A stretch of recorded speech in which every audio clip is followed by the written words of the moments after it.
ಇವತ್ತು ನೀವು ನನ್ನ ಸಾವು ಅಂದ್ರೆ ಏನು ಅಂತ ಕೇಳಿದ್ರೆ ಆ, ಏನಿಲ್ಲ, ನಮ್ಮ ಮೆಡಿಕಲ್ ಡಾಕ್ಟರ್ಗಳು ಬ್ರೈನ್ ಡೆಡ್ ಅಂತ ಹೇಳ್ತಾರೆ.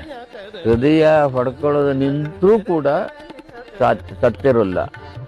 ಬ್ರೈನ್ಗೆ ಆಕ್ಸಿಜನ್ ಸಪ್ಲೈ ಆಗುವುದು ನಿಂತು ಬಿಟ್ರೆ ಎಷ್ಟು ಒಂದು 3-4 ಸೆಕೆಂಡ್ ಆಕ್ಸಿಜನ್ ಸಿಕ್ತು ಬ್ರೈನ್ ಡೆಡ್ ಆಗೋಗ್ಬಿಡು. ಅದಕ್ಕೆ ಸಾವು ಅಂತ ಹೇಳ್ತಾರೆ ಅಂತ ಮೆಡಿಕಲಿ ಹೇಳ್ತಾರೆ. ಅದು ನನಗೆ ಅದರ ಆಚೆಗೆ ಏನೋ ತೋಚುದಿಲ್ಲ. ಈಗ ನನಗೆ ಈಗ 86 ವರ್ಷ ಆಗಿದೆ. ನನಗೆ ತಾವು ಬರುವ ವಯಸ್ಸೇ ಆಯಿತು. ಅವಾಗ ಏನು ಸತ್ತರೆ ಅಂತಂದ್ರೆ ಸಾವು ಅದರ ಆಚೆ ದೃಷ್ಟಿಯಿಂದ ಏನೂ ಹೇಳಕ್ಕಾಗಲ್ಲ.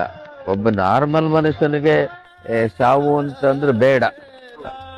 ಯಾಕೆ ಬೇಡ? ನಾನೇ ಆಲೋಚನೆ ಮಾಡಿದ್ದೀನಿ. ನನಗೆ ಇವಾಗ ಇಷ್ಟು ವರ್ಷ ಆಯ್ತು, ಸಾವು ಬರುತ್ತೆ, ಆದ್ರೆ ನಾನು ಅದನ್ನು